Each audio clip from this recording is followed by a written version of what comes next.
Type 6 এর কোনো question যদি আসে তাহলে কি আমরা এভাবে করতে পারবো? সবাই এই নিয়মটাই ফলো করেন, কারণ কনসেপ্ট অনেকে পেঁচায় দিতে পারেন। তাহলে আমাদের টাইপ 6 এর যে কোনো ম্যাথ আসলে আমাদের কাজ কি, এ ধরলে ধরবো 1 2 3, বি ধরবো 3 4 5, কোন কারণে যদি আমরা ইউ ধরতে হয় ইউ ধরবো 1 2 3 4 5, এইবার যা বাইর করতে হবে সেই অনুসারে কাজ করব। এটা পরীক্ষা তেমন একটা ইম্পর্টেন্ট না, তারপরে যদি কোনো কারণে আসে আমরা কি সবাই পারবো? যদি পারি একটু কমেন্ট করে দেই টাইপ 6 ডান। আচ্ছা, আপনাদের আগে সাউন্ড সিস্টেম দিয়ে ক্লাস নেব, আজকেরটা করেন। আচ্ছা, আজকে সাউন্ড সিস্টেমটা চেঞ্জ করে দিই দাঁড়ান।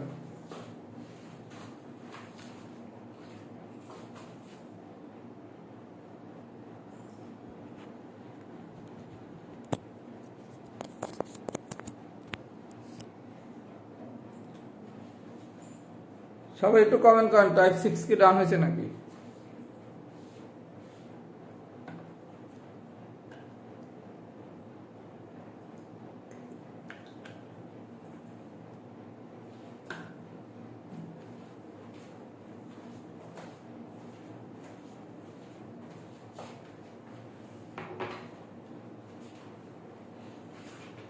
আচ্ছা, এবার আসেন টাইপ 4। আপনি যদি গত ক্লাস করে থাকেন আপনি টাইপ 4 পারবেন, তারপর আমি একটু দেখাই দিতেছি। মানগুলো ইচ্ছা মতো নিলেই হবে, কিন্তু আপনার ধরার সুবিধার্থে মানগুলো এভাবে বললাম যাতে আপনি ম্যাথটা খুব ইজিলি করতে পারেন।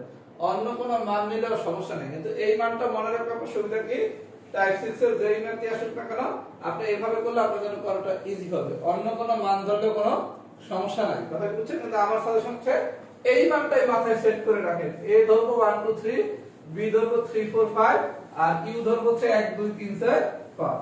আচ্ছা, এবার আসেন টাইপ 4। টাইপ 4 হচ্ছে ইম্পর্টেন্ট টু নো। আচ্ছা, টাইপ 4 এর বিষয়টা আমরা একটু বুঝি। টাইপ 4 কেস 1, এটাও ইম্পর্টেন্ট টু নো। আচ্ছা, এই জায়গায় আপনারা দুইটা জিনিস বলবে, বলা হবে হয় সেট গঠন পদ্ধতিতে প্রকাশ করুন অথবা বলবে তালিকা পদ্ধতিতে প্রকাশ করুন। আচ্ছা, প্রথমে আসেন एग्जांपल নাম্বার 1, বলছে সেট গঠন পদ্ধতিতে প্রকাশ করুন। 1 2 3 4 6 9 12 18 36। আচ্ছা ভাই, বিষয়টা একটু বোঝেন, আমি এটার অ্যানসারটা লিখে দিচ্ছি। a x belongs to n, x 36 এর গুণনীয়ক। আচ্ছা, বিষয়টা আমরা একটু বুঝি। প্রথম কথা হচ্ছে সেট গঠন পদ্ধতি জিনিসটা কি আর তালিকা পদ্ধতি জিনিসটা কি, এটা তো আমাকে বুঝতে হবে, তাই না? সেট গঠন পদ্ধতি কি আর তালিকা পদ্ধতি কি? আচ্ছা দেখেন, আপনারা কোন একটা কিছু এরকম দিলাম 1 2 3 4 6 9 12 18 36, এই জিনিসটা আপনার কাছে কি গোছানো মনে হচ্ছে নাকি এই জিনিসটা গোছানো মনে হচ্ছে? এর সমান সমান x belongs to n যেন x, 36 এর গুণনীয়ক। আচ্ছা, বিষয়টা হচ্ছে যদি আপনার উপাদান এরকম একটু সরাসরি বুঝতে পারেন কি আছে, একদম সরাসরি কি আছে এটা যদি বুঝতে পারেন তখন সেটা হচ্ছে তালিকা পদ্ধতি। তাহলে আমার জন্য সহজ কোনটা? অবশ্যই তালিকা পদ্ধতি। তাহলে কোন একটা সেট যদি দিয়ে বলে এটা কি তালিকা পদ্ধতিতে না সেট গঠন পদ্ধতিতে, আপনি দেখবেন যে কোন জায়গায় আপনি উপাদানগুলো কি কি আছে এটা সহজে বুঝতে পারেন। উপাদান যদি সহজে বুঝতে পারেন তাহলে সেটাকে আমি কি বলবো? তালিকা পদ্ধতি বলবো। তাহলে 1 2 3 4 6 9 12 18 36, এইটা হচ্ছে কি আমি খুব সহজে বুঝতে পারি, তাহলে এইটারে আমি কি বলবো? তালিকা পদ্ধতি। কথা কি বুঝাতে পারছি? আর এইটাকে আমি সহজে বুঝতে পারতেছি কি কি উপাদান আছে, x belongs to n যেন x 36 এর গুণনীয়ক, বুঝতে পারতেছি না, তাহলে এইটা হচ্ছে কি সেট গঠন পদ্ধতি। তার মানে উপাদানগুলো কি কি আছে এটা যদি আমরা সহজে বুঝতে পারি তাহলে সেটার নাম হচ্ছে তালিকা পদ্ধতি, আর যদি সহজে বুঝতে না পারি সেটার নাম হচ্ছে সেট গঠন পদ্ধতি। সবাই কি ডেফিনিশনটা বুঝছেন? যদি ডেফিনিশনটা বুঝে থাকেন একটু লেখেন ডিডা। সবাই যদি ডেফিনিশনটা বুঝে থাকেন একটু কমেন্ট করে দেই ডিডা।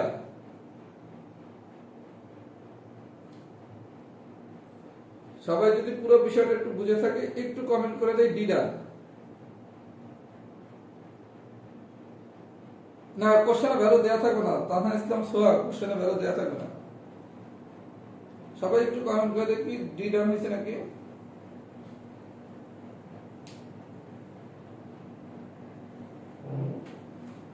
আচ্ছা এইবার আপনারা বলছেন সেট গঠন পদ্ধতিতে প্রকাশ করুন, এটা কি? আচ্ছা ভাই এগুলো চারটা অপশনে দেয়া থাকবে, আপনি অপশন দেখে খুব সহজেই বুঝতে পারবেন। আপাতত আমি আপনাকে একটু বেসিকটা বুঝিয়ে দিই। এগুলো সবগুলোরই চারটা অপশন থাকবে। সেট গঠন পদ্ধতিতে প্রকাশ করুন এটা দিয়া আপনাদের চারটা অপশন দিয়ে দিবে। তাহলে আমরা এটা দেখতেছি কি, এটা হচ্ছে কি 36 এর গুণনীয়ক। 36 এর গুণনীয়ক এই জায়গায় যা আছে এগুলো সব হচ্ছে 36 এর গুণনীয়ক। এই গুণনীয়ক কেমনে বের করবেন এটা আমি একটু পরে টাইপ 7 এ শিখাচ্ছি। কথা বুঝতে পারছি? তার মানে আপনারা যখন সেট গঠন পদ্ধতিতে প্রকাশ করতে হল 1 2 3 4 6 9 12 18 36 আপনার বোঝা খুবই সোজা। আপনার চারটা অপশন দেয়া থাকবে, দেখবেন যে এগুলো কোনটার উপাদান। এগুলো সবগুলো হচ্ছে 36 এর গুণনীয়ক। এই গুণনীয়ক কেমনে বের করে এটা আমি টাইপ 7 এ দেখাই দিয়েছি। কথা বুঝতে পারছি? আচ্ছা তাহলে এগুলো হচ্ছে কি 36 এর গুণনীয়ক। তাহলে আমি আরেকটা एग्जांपल একটু ক্লিয়ার করে দেই। সেট গঠন পদ্ধতিতে প্রকাশ করুন 4 8 12 16 20 24 28 32 36 40। আচ্ছা লক্ষ্য করেন এগুলো সব কি সাইডের গুণিতক না? সাইডের গুণিতক। এগুলো সবগুলো কি সাইডের গুণিতক। এগুলো ভাই অপশন দেয়া থাকবে, আমি আপনাদের অপশন ছাড়া শিখাচ্ছি। পরীক্ষায় অপশন দেখলে আপনি ইজিলি বুঝবেন কি হইতেছে। 4 8 12 16 20 24 28 32 36 40 এটা কি সাইডের গুণিতক না? 4 8 12 16 20 24 28 32 36 40 এগুলো কি সাইডের গুণিতক। আচ্ছা সাইডের গুণিতক ঠিক আছে, কিন্তু আমরা সাইডের গুণিতক জানি কি 4 8 12 16 20 24 28 32 36 40 44 48 52 এরকম করে চলতে থাকবে, তাই না? আমরা সাইডের গুণিতক জানি কি অসীম, চলতেই থাকবে। কিন্তু এই জায়গায় বলে দিচ্ছি কি এরা সাইডের গুণিতক ঠিক আছে কিন্তু 40 পর্যন্ত যাবে। তার মানে কি সাইডের গুণিতক এটা ঠিক আছে কিন্তু x এর মান হতে হবে কি হয় 40 অথবা 40 এর থেকে ছোট। একটু কারেকশন করে নেন। এটাতে आंसर হচ্ছে কি a x belongs to n যেন x সাইডের গুণিতক এবং x less than equal 40 এটাকে একটা ইকুয়াল করে না, ইকুয়ালটা দিয়ে না। আমি তোমাকে গল্প বুঝাতে পারতেছি। আপনি যখন আমি বোঝানোর পর एग्जांपल দেখবেন একদম সোজা, কারণ আপনার তো সাইডটাতে অপশনই দেয়া আছে। এটা কি এই অপশন দেখে আপনি খুব সহজে বুঝে নেবেন। তাহলে এটি কি সাইডের গুণিতক। আচ্ছা এবং x এর মানটা কি হয় 40 এর সমান অথবা 40 থেকে ছোট। তাহলে आंसरটা কি आंसरটা হচ্ছে x belongs to n যেন x সাইডের গুণিতক এবং x less than equal 40। কারো কাছে যদি কঠিন মনে হয় একটু কষ্ট করে আপনি নিচের एग्जांपल 3টা দেখেন, একটু নিচের एग्जांपल 3টা দেখেন যে কত সহজ করে দিছে। আমি একটু পরে নেই তাহলে ক্লিয়ার হয়ে যাবে। আমি কি বুঝাইতে পারছি? আমি কি বুঝাইতে পারছি? যদি বুঝা থাকেন একটু লেখেন एग्जांपल 3টা। এগুলো আমি অপশন ছাড়া বুঝাচ্ছি, পরীক্ষা সাইডে অপশন দিয়ে দিবে। আমি আরেকটা করালে ক্লিয়ার হয়ে যাবে। এটা একটু সবাই কারেকশন করেন। 3 নম্বর एग्जांपलটা x less than equal, এখানে একটা ইকুয়াল হবে, একটা ইকুয়াল হবে। একটু কারেকশন করে নেন তো ভাইয়া সবাই, সবাই একটু কারেকশন করে নেন।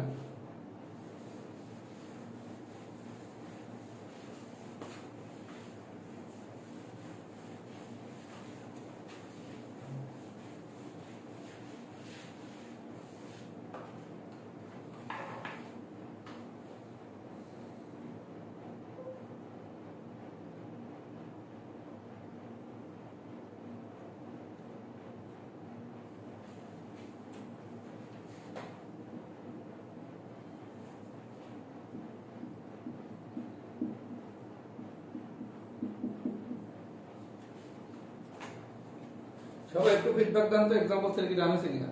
আমি একটু পরে দেই, যখন एग्जांपल করতে যাবেন একদম ইজি হয়ে যাবে। আচ্ছা দেখেন 3 5 7 9 11 এগুলো কি বিজোড় সংখ্যা না? 3 5 7 9 11 তাহলে x হলো আমার বিজোড় সংখ্যা। আচ্ছা খুব ভালো কথা। আচ্ছা একটু বিষয়টা বোঝেন। 3 5 7 9 11 এই হচ্ছে আমার এই সংখ্যাগুলো কি বিজোড় সংখ্যা, তাই না? এখন এই যে x এর বিজোড় সংখ্যা, এই সংখ্যাটা কিসের ভিতর আছে? 3 থেকে 11 পর্যন্ত বিজোড় সংখ্যা। তার মানে কি x এর মানটা 13 থেকে ছোট কিন্তু 1 থেকে বড়। বিষয়টা একটু বুঝেন। আমার বিজোড় সংখ্যা শুরু হয় কত দিয়ে? 1 3 5 7 9 11 13 15 এর কথা থাকবে। আর আমরা বলছে এতটুকু দেয়া আছে, এতটুকু বিজোড় সংখ্যা দেয়া আছে। তার মানে কি x একটা বিজোড় সংখ্যা। কেমন বিজোড় সংখ্যা? এটা 1 থেকে বড় কিন্তু 13 থেকে ছোট, তার মানে 1 less than x less than 30। আমি কিভাবে বুঝাইতে পারছি? এখন যেখানে এখন কোশ্চেন করতে হবে ভাই ধরবো কেমনে, আরে ভাই আপনারা তো সাইডটা অপশনে দিবে, আপনি শুধু এই উপাদানগুলো দেখবেন সাইডটা অপশনের কোন অপশনে পড়ছে, জাস্ট আমার কেস টুটা পড়াইতে দেন, তারপরে দেখবেন আপনি एग्जांपल সবগুলো নিজেই পারেন। আমি কি গল্পটা বুঝাইতে পারছি? এগুলো সব কি বিজোড় সংখ্যা। কেমন বিজোড় সংখ্যা? যে 1 থেকে বড় 13 থেকে ছোট, 3 দিয়ে শুরু হয়েছে তার মানে কি 1 থেকে বড়, 11 তে শেষ হয়েছে তার মানে কি 13 থেকে ছোট। সবাই কি বুঝছেন? যদি বুঝে থাকে একটু লেখেন কেস 1 ডান। যদি কেউ একটু কম বুঝে থাকে আমার কেস 2টা পড়াইতে দেন, এরপর আমি আপনাদের বলবো एग्जांपल গুলো এক নজর দেখেন, আপনি যেন সবগুলো পারেন, কারণ এগুলো তো প্রায় সবগুলো অপশন দেয়া থাকবে। তাহলে যে কোনো একটা প্রশ্ন করতে হবে তো একটা অপশন ছাড়া পড়ে যাবেন, যাতে আপনি খুব সহজে বিষয়টা ক্লিয়ার হতে পারেন। কারণ পরীক্ষাতে আপনার সাইডে অপশন দিবে, ওই অপশন দেখলেই আপনি বুঝবেন এটি কোন উপাদানের মধ্যে পড়ছে। সবাই একটু ফিডব্যাক দেন।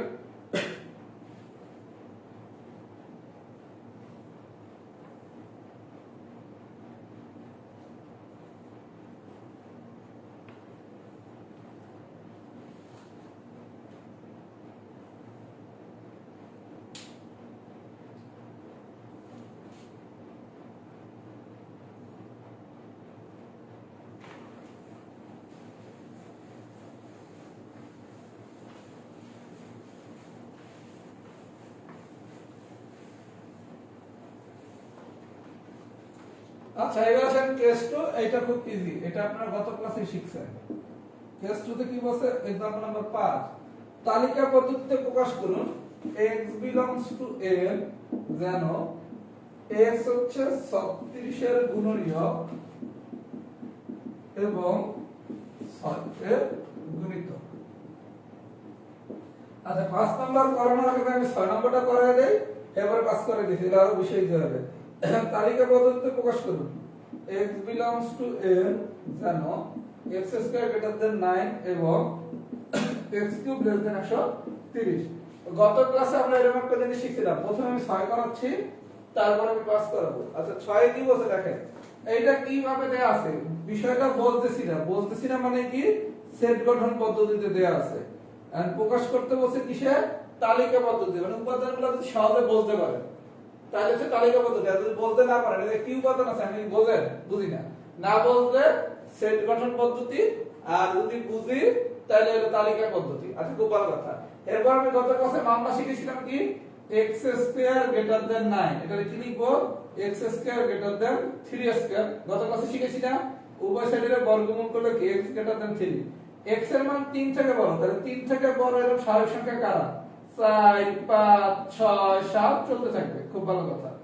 আচ্ছা x কিউব লেস দেন 130, এটা আমরা শিখছি কি 130, তার মানে কি 4 কিউব মানে কি 64, 5 কিউব মানে কত? 125। আমারে বলছে কত? 130। আচ্ছা 5 কিউব মানে হচ্ছে 125 আর 6 কিউব মানে কত? 216। তার মানে 130 আছে কিসের? 5 আর 6 এর মাঝখানে, তাহলে 5.5 হোল কিউব গত ক্লাসে শিখছিলাম। এখন ওই সাইডের ঘনমূল করলে কত? 5.5, তাহলে x এর মান 5.5 এর থেকে ছোট, তাহলে 5.5 এর থেকে ছোট এবং সঠিক সংখ্যা কি কি? 1 2 3 4 5। মনে কি পড়ে? মনে কি পড়ে? গত ক্লাসে শিখেছিলাম না? এরপরে কি শিখেছিলাম? এই দুটোর ভিতর যে দুটো কমন উপাদান আছে কি 4 আর 5, যেটা কমন উপাদান আছে সেটাই হচ্ছে আমার অ্যানসার। গত ক্লাসে কি শিখেছিলাম? মনে কি পড়ে? গত ক্লাসে তো শিখেছিলাম না? যদি মনে পড়ে সবাই লেখেন एग्जांपल 6 জান, যে एग्जांपल 6 বোঝেন নাই সে পার্ট 2 ক্লাস করেন নাই, সে প্রথমে পার্ট 2 ক্লাস করবেন। সবাই একটু ফিডব্যাক দেন, মনে কি পড়ছে নাকি? এটা পারলে এটাও পারছেন। সবাই একটু ফিডব্যাক দেন তো, एग्जांपल 6 কি মনে পড়ে নাকি?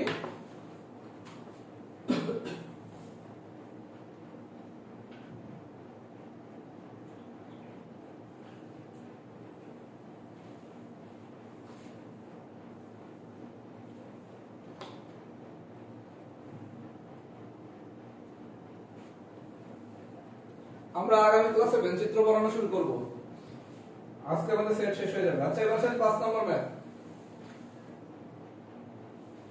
আচ্ছা আপনি যদি 6 বুঝতে থাকেন আপনি 5ও বুঝছেন। 6 যদি বুঝাছেন আপনি হলে 5 ও বুঝছেন। আচ্ছা বলা হয়েছে কি x হলো 36 এর গুণনীয়ক এবং 6 এর গুণিতক। আচ্ছা 36 এর গুণনীয়ক, গুণনীয়কটা কেমনে বের করে এটা আমি টাইপ 7 এ একটু পরে শিখাচ্ছি। 36 এর গুণনীয়ক কি কি? 1, তারপর হচ্ছে 2 3 4 6, 6 9 12 18 36। ভাই এই 36 এর গুণনীয়ক কেমনে বের করে আমি টাইপ 7 এ শিখিয়ে দিতেছি, একটু অপেক্ষা করেন। ওকে, তাহলে 36 এর গুণনীয়ক পাইলাম কি 1 2 3 4 6 9 12 18 36 পাইলাম 36 এর গুণনীয়ক। আচ্ছা 6 এর গুণিতক মানে কি 6 ঘরের নামটা 6 12 18 24 30 36 42 এরকম চলতে থাকবে। ওকে, এখন এই দুটোর মধ্যে দেখো কি কমন উপাদান আছে কি কি 6 12 18 36। তাহলে অ্যানসার কোনটা 6 12 18 36। তাহলে আমার অ্যানসার কত 6 12 18 36। মামলা কি বুঝছেন? এর 36 এর গুণনীয়ক, তাহলে এইটার উপাদানগুলো আমি বের করলাম। আর এর 6 এর গুণিতক, 6 এর গুণিতক মানে কি 6 ঘরের নামটা। এইবার দুইটার মধ্যে দেখুন কমন উপাদান, দুইটা এরকম দুইটা যদি আলাদা আলাদা সম্পর্ক থাকে, আমি গত ক্লাসে শিখেছিলাম না, এরকম যদি দুইটা আলাদা আলাদা সম্পর্ক থাকে x 36 এর গুণনীয়ক আর হচ্ছে কি 6 এর গুণিতক, এরকম যদি আলাদা আলাদা সম্পর্ক থাকে তাহলে আপনার কাজ কি এই দুইটা আলাদা আলাদা বাইর করে দেখবেন কমন উপাদান কে কে।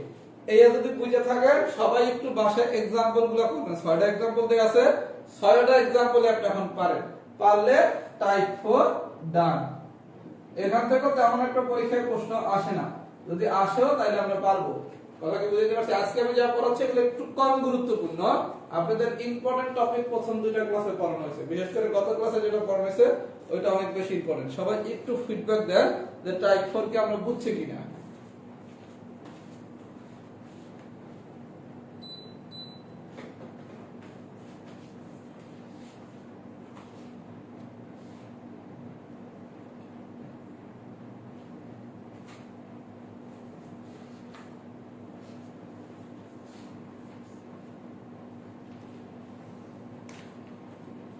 আচ্ছা এবার আমরা করব টাইপ 7। এটা ইম্পর্টেন্ট টু নো, এখান থেকে আমি বলে দেব পিলিতে আসলে কি আসতে পারে।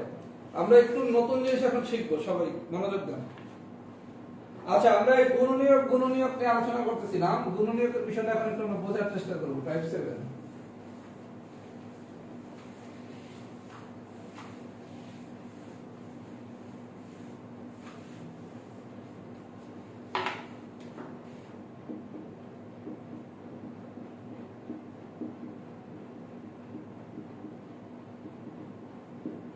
আমার ব্যক্তিগত ধারণা টাইপ 7 থেকে পিলিতে কোশ্চেন আসার চান্স কম, আসলে কি আসবে সেটা আমি একটু পরে দেখাই দিতেছি। আচ্ছা মনে করেন আপনারা কোশ্চেন দিলাম 35 এর গুণনীয়ক কত, বা 45 এর গুণনীয়ক কত, বা 315 এর গুণনীয়ক কত। যদি এরকম কোনো কোশ্চেন দেয় দেখেন কি করবেন, 35 আর 45 দুটো একসাথে দেখাচ্ছি। আচ্ছা 35 এর প্রথম লসাগু করেন, 35 এর যায় কি 5 আর 7। সবাই খুব মনোযোগ দিয়ে বিষয়টা বুঝেন। কোন কিছুর গুণনীয়ক বের করার মামলা কি সেই মামলাটা একটু বুঝি। 35 এর কি লসাগু করলে কি 5 আর 27। আচ্ছা 45 এর করলে আসে কি 3 দিয়ে করলে 15, আবার 3 দিয়ে করলে আসে 5। এই পদ্ধতি আমরা সবাই বুঝছি। আচ্ছা বুঝলাম। এইবার আসে 35 এর গুণনীয়ক কেমনে লিখবেন, 5 7 35। আচ্ছা দেখেন প্রথমে লেখার সময় বিসমিল্লাহতে প্রথমে লিখবেন 1, অলওয়েজ 1, সবকিছুর গুণনীয়ক 1 হবে, এটা যেই দিতে আসে 1 লেখার পর প্রথমে এটা দেখেন, প্রথমে কি লিখলাম 5 লিখলাম, তারপর এটা লিখবো 7, তারপর এটা লিখবো 35।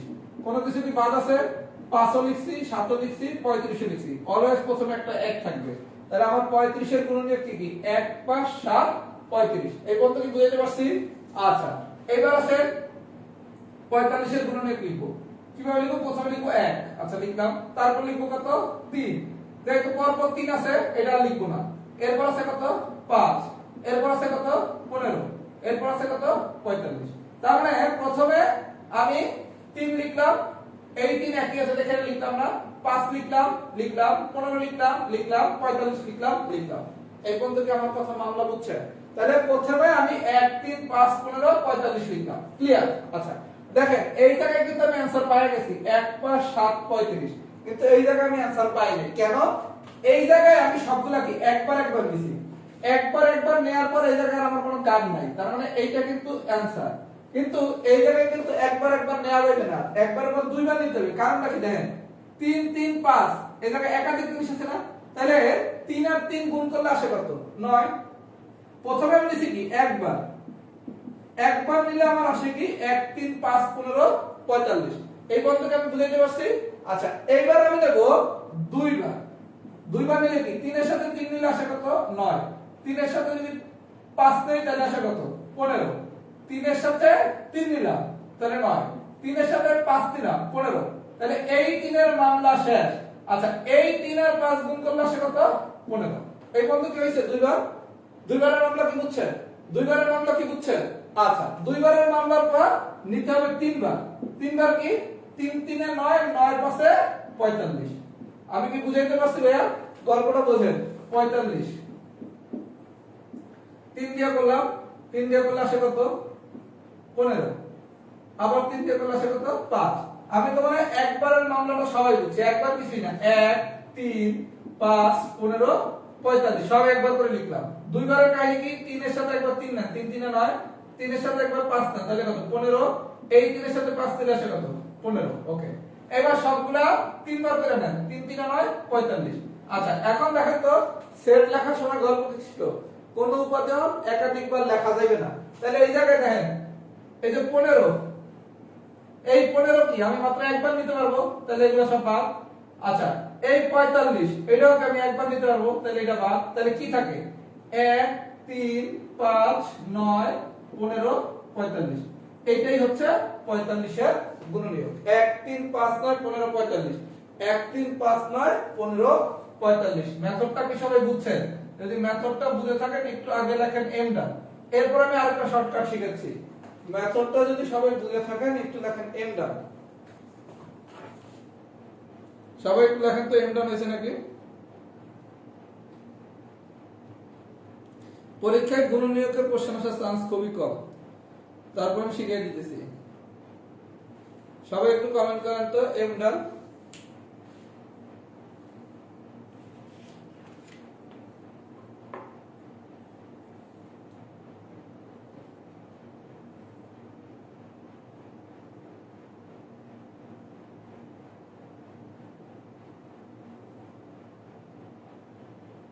এটা আমি এরপর অপশন টেস্টের মেথডে খেলতেছি ভাইয়া, কোনটা তো পৃথিবীর ক্রিটিক্যাল না, আগে নিয়মটা শেখা তারপর পরীক্ষা এলে অপশন টেস্ট করে কেমনে করবেন সেটা দেখাই দিতেছি।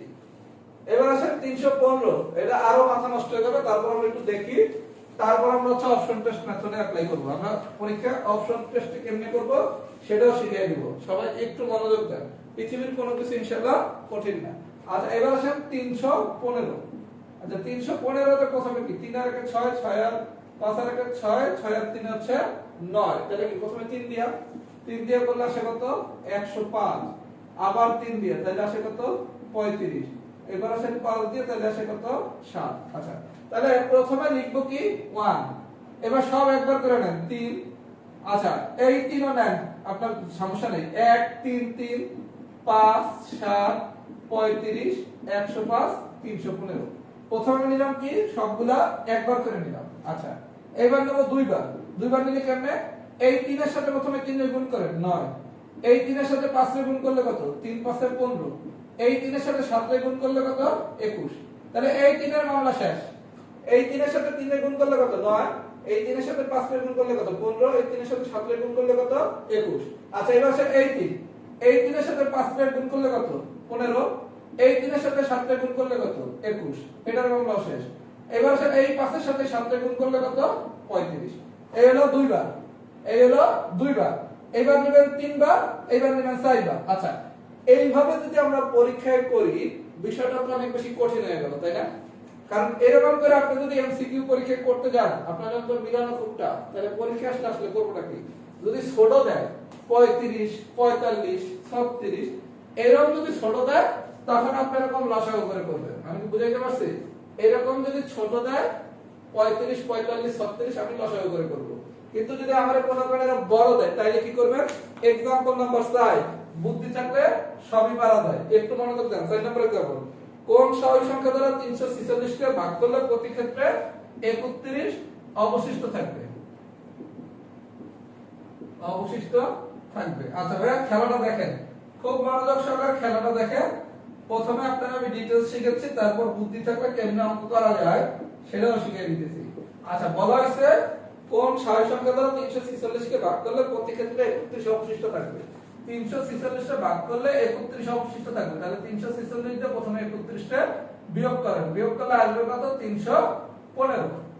346 কে কোন স্বাভাবিক সংখ্যা দ্বারা 346 কে ভাগ করলে প্রতি ক্ষেত্রে 31 অবশিষ্ট থাকবে।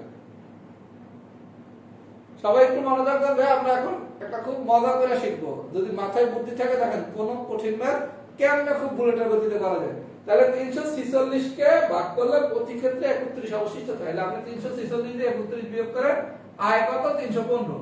এখন 315 তো অনেক বড়, আমি 315 গুণনীয়ক এই মেথডে যদি বাইর করতে যাই পরীক্ষার হলে ম্যাক্সিমাম স্টুডেন্ট লাস্ট করতে পারবেন না, এত বড় জিনিস কারণ আপনি রাত করার জায়গা আছে। আচ্ছা, এটা আপনার জন্য যখনই কোনো কিছু পারবেন না সোজা বাংলা হচ্ছে অপশন টেস্ট। অপশন টেস্ট কি?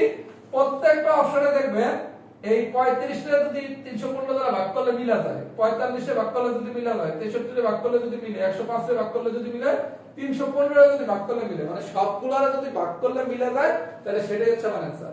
তাহলে আমার অপশন টেস্টের নিয়মটা কি?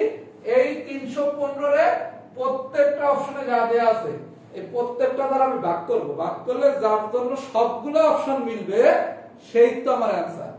আমার কথা কি সবাই বুঝছেন? আমি তো কথা এখনো শেষ করি নাই। তাহলে এই মেথডে যদি আমি করি আমার অনেক সময় লাগবে, তাহলে আমি এই মেথডে করব না। এটা হচ্ছে মেথড 1, বুঝ গেল? আচ্ছা, এবার আসেন এখন যেটা শিখলাম অপশন টেস্ট, এটা হচ্ছে মেথড 2। মেথড 2 তে আমি কি শিখেছি? যদি যেহেতু মেথড 1 এ আপনি পরীক্ষা না পাওয়ার চান্স বেশি, সুতরাং আমি 1 এ যাব না। 2 কি? এই 315 আমি প্রত্যেকটা অপশনের মান দ্বারা ভাগ করে দেব, যার জন্য সবগুলা মান দ্বারা ভাগ করা যাবে সেটাই आंसर। 1 2 3 4 5টা মান, এরকম 4টা অপশনের 5টা করে মান থাকলে থাকবে 20টা। তাহলে মেথড 2 তো অনেক ঝামেলা, তাই না? তাহলে পরীক্ষাতে নিশ্চয়ই একটা ট্রিক্স থাকবে, এত বড় एग्जांपल তো এমসিকিউ তে দিবেন না, ট্রিক্সটা একটু বুঝি। আসেন বুঝি, যদি বুদ্ধি থাকে তাহলে হচ্ছে কোন অঙ্ক না করেও মিলানো যায়। আচ্ছা, কি বলছে 6 নম্বরে? 341 কে কোন স্বাভাবিক সংখ্যা দ্বারা ভাগ করলে প্রতি ক্ষেত্রে 31 অবশিষ্ট থাকে, তার মানে কত? 315। সবাই ভাই একটু হাত দিয়ে ম্যাজিকটা দেখেন। 35 45 63 105 315। অপশন বি কি? 35 40 65 110 315। ব্যাক টু ম্যাজিকটা দেখি। সিতে কি বলছে? 35 45 70 105 315। ডিতে কি বলছে? 35 45 63 110 315। এটা 22তম প্রিলিতে আসছে, তখন ক্যালকুলেটর ব্যবহার করা যাইতো। আধুনিক যে বিসিএস গুলো হচ্ছে মানে উইদাউট ক্যালকুলেটর, এই ধরনের কোশ্চেন এখন পর্যন্ত আসে নাই। আচ্ছা, লক্ষ্য করে 315 এটা একটা বিজোড় সংখ্যা। তাহলে এই বিজোড় সংখ্যারে যদি কোনো জোড় সংখ্যা দ্বারা ভাগ করি তাহলে তো মিলবে না, মিলবে? আমি যদি কোনো বিজোড় সংখ্যারে জোড় সংখ্যা দ্বারা ভাগ করি তাহলে কি মিলবে? মিলবে না। তাহলে বি নম্বর অপশনে দেখেন একটা জোড় সংখ্যা আছে 40, তাহলে এই 40 দ্বারা 315 ভাগ করলে কোনোদিনই মিলবে না, তাহলে বি কি आंसर হবে? হবে না। সিতে একটা অপশন আছে 70, 70 দিয়ে কি ভাগ করলে মিলবে? মিলবে না, তাহলে সি কি आंसर হবে? হবে না। ডিতে একটা জোড় সংখ্যা আছে 110, 110 দ্বারা ভাগ করলে কি মিলবে? মিলবে না, তাহলে ডি কি आंसर হবে? হবে না, তাহলে आंसर কি? এ। আপনি অঙ্ক করতে কি 15 সেকেন্ড লাগছে? এই বুঝছেন? তার মানে আপনি কোন ক্ষেত্রে শুধুমাত্র এরকম অপশন চেক করে দেখবেন কোনোভাবে আপনার এইভাবে অপশন মিলতেছে না, তাইলে মানে এটা হচ্ছে লাস্ট অফ মেথড। যে কোনোভাবে কিছু হচ্ছে না তখন এটা হচ্ছে আপনার লাস্ট অপশন, লাস্ট মেথড। কথা কি বুঝাতে পারছি? তাহলে এই ধরনের কোশ্চেন যদি দেয়, আপনার যে কোশ্চেন করবে সে এমনভাবে কোশ্চেনটা দিবে যাতে আপনি বুদ্ধি খাটাতে 10 সেকেন্ডে অ্যানসার করতে পারেন। তাহলে বুদ্ধিটাকে এই বিজোড় সংখ্যার তো জোড় সংখ্যা দ্বারা ভাগ করলে কোনোদিন মিলবে না। 40 দ্বারা ভাগ করলে মিলবে না, তাহলে বি आंसर হবে না। 70 দ্বারা ভাগ করলে 315 মিলবে না, তাহলে সি आंसर হবে না। 110 দ্বারা ভাগ করলে 315 মিলবে না, তাহলে কি ডি आंसर হবে না। তাহলে आंसर কোনটা? এ। আচ্ছা, এইবার আসেন যদি কোনো কারণে 5 নম্বর অঙ্ক দেয়, 5 নম্বর অঙ্ক বেসিক্যালি বিসিএস তে দেওয়ার কথা না, কোনো কারণে দিয়েও থাকে, এইবার যদি আপনি 5 নম্বর অপশনটা ভাইয়া অপশন সেক্টরে মিলাতে পারবেন। কেন? প্রত্যেকটা দুইটা করে অপশন দেয়া আছে, তাহলে দুইটা করে অপশন দেয়া থাকলে কি আপনি ভাগ করে দেখবেন কার জন্য দুইটা অপশন ধরে ভাগ করা যায়, যার জন্য দুইটা অপশন ধরে ভাগ করা যায় সেই কি আমার आंसर। পরীক্ষায় এই টাইপের কোশ্চেন দেওয়ার কথাই নেই, দিলেও ছোট দিবে 35 45 এরকম। আর কোন কারণে যদি এরকম দেয় যেটা 22তম পিলিতে দিচ্ছে তখন কিন্তু ক্যালকুলেটর ব্যবহার করা যেত, তাও কিন্তু আপনি ট্রিক্স খাটিলে 10 সেকেন্ড অ্যান্সার করতে পারতেছেন। আর 7 নম্বর বা 5 নম্বর বা 6 নম্বর এগুলো হচ্ছে রিটেনের কোশ্চেন, কোন কারণে যদি পিলিতে দিয়ে দেয় তখন আপনি অপশন চেক করে করবেন, কারণ এখানে কিন্তু অপশন মাত্র দুইটা। এগুলো হাতে কলমে আমি যদি নিয়মটা দেখাই দিছি, কিন্তু হাতে কলমে করার দরকার নাই, কারণ হাতে কলমে করতে গেলে অনেক সময় লাগবে। সবাই যদি বুঝে থাকে একটু রাখেন, অল ডান। আপনার পরীক্ষায় যখন একটু বড় কিছু দিবে তখনই আপনার একটু ব্রেন খাটানোর সুযোগ দিবে। এখন বিসিএস এর যেই টাইপের ম্যাথ কোশ্চেন হয় বা অন্যান্য নিয়োগ পরীক্ষায় যেই টাইপের ম্যাথ কোশ্চেন হয় ক্যালকুলেশন থেকে বের হয়ে আসতেছে। আপনার যেই প্রশ্নে ক্যালকুলেশন বেশি সেটা হচ্ছে সোজা কোশ্চেন। ক্যালকুলেশন মানে কি আপনি সূত্র বললে অঙ্ক পারছেন। আর এখনকার কোশ্চেনগুলো বিশেষ করে আপনি যদি বিসিএস পিলির কোশ্চেনগুলো দেখেন এখানে কিন্তু ক্যালকুলেশন নাই বললেই চলে। ক্যালকুলেশন নাই মানে হচ্ছে বেসিক। আপনি বললে 10 সেকেন্ড অ্যান্সার দেন। এই কোশ্চেন আপনি যদি অপশন টেস্ট করে করতে যান 3 মিনিটে মিলাতে পারবেন কিনা সন্দেহ আছে। 315 গুণনীয়ক বের করে যদি করতে যান ম্যাক্সিমাম স্টুডেন্ট পারবেন না, কিন্তু জাস্ট একটু ব্রেন খাটিয়ে করেন 10 সেকেন্ডে অঙ্কটা হয়ে যাবে। তার মানে এখন কোশ্চেন হয় বেসিক, ক্যালকুলেশন নাই। বুঝতে পারলে 10 সেকেন্ড হবে, বুঝতে না পারলে 10 মিনিটও হবে না। কথা কি বুঝাতে পারছি? যদি বুঝে থাকে তাহলে আমাদের হচ্ছে সেট শেষ। আগামী ক্লাসে আমি বেঞ্চিত্র পড়াবো। বেঞ্চিত্রের উপর দুইটা ক্লাস হবে, একটা হচ্ছে বেসিক ক্লাস মানে এখান থেকে সাধারণত কোশ্চেন হয় প্রথমটা, আর 2 নাম্বার ক্লাসটা হবে অ্যাডভান্স ক্লাস। অ্যাডভান্স ক্লাস মানে হচ্ছে ওখান থেকে সাধারণত কোশ্চেন হওয়ার কথা না, তারপর আমরা শিখবো এইটার ওয়ে যদি অনেক বেশি কঠিন কোশ্চেন হয় তাইলে জানি আমরা পারি, অথবা ভবিষ্যতে তো অনেকেই ব্যাংকে পরীক্ষা দিবে, ব্যাংকের বেঞ্চিত্রের জন্য অ্যাডভান্স লেভেলের ম্যাথগুলো আপনি এখনই শিখে যান। কথা কি বুঝছেন? তাহলে বেঞ্চিত্র যদি দুইটা ক্লাস, প্রথম ক্লাস করলে বিসিএস বা অন্যান্য নিয়োগ পরীক্ষাগুলো কভার হবে।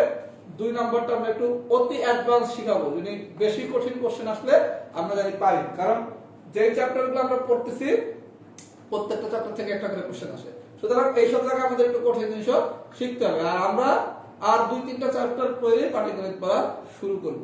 সবাই যদি বুঝে থাকেন একটু ফিডব্যাক দেন, সেট কি সোজা না কঠিন। এই 7টা টাইপের উপর নোট করে জমা দিবেন। আগামী বুধবার দিন আমাদের বেঞ্চিত্রের উপর ক্লাস। বেঞ্চিত্র বা ললিপপ, কোনো কিছু না লিখে বেঞ্চিত্র ম্যাথ করব। বেঞ্চিত্রের সব ম্যাথ কোনো কিছু না লিখে করা যাবে, একদম সোজা। বেঞ্চিত্র আমার খুব পছন্দের টপিক, পড়ে খুব মজা পাবে। সবাই একটু লেখেন তো সেট সোজা না কঠিন, একটু কমেন্ট করেন সেট সোজা না কঠিন।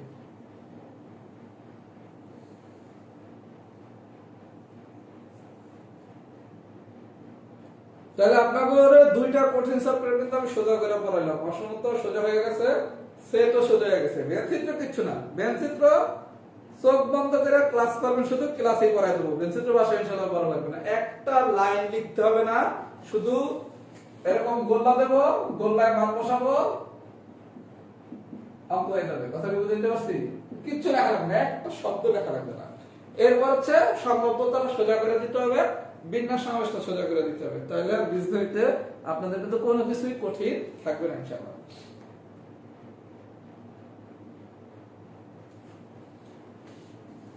বেঞ্চিত্র পড়াই দেয় ইনশাআল্লাহ। বেঞ্চিত্র বা সম্ভাব্যতা সারা জীবন মনে রাখবেন। সম্ভাব্যতা পড়াবো, আউটপুট ইনপুট দিয়ে পড়াবো। মুদ্রা, ছক্কা, বর্জনশীল অবর্জনশীল ঘটনা এগুলো অনেকেই পারেন না, অনেকে মানে কি মোর দ্যান ম্যাক্সিমাম স্টুডেন্ট পারেন না। সম্ভাব্যতার উপর গুণে গুণে 5টি ক্লাস নেব ইনশাআল্লাহ, সম্ভাব্যতার পণ্ডিত বানিয়ে দেব।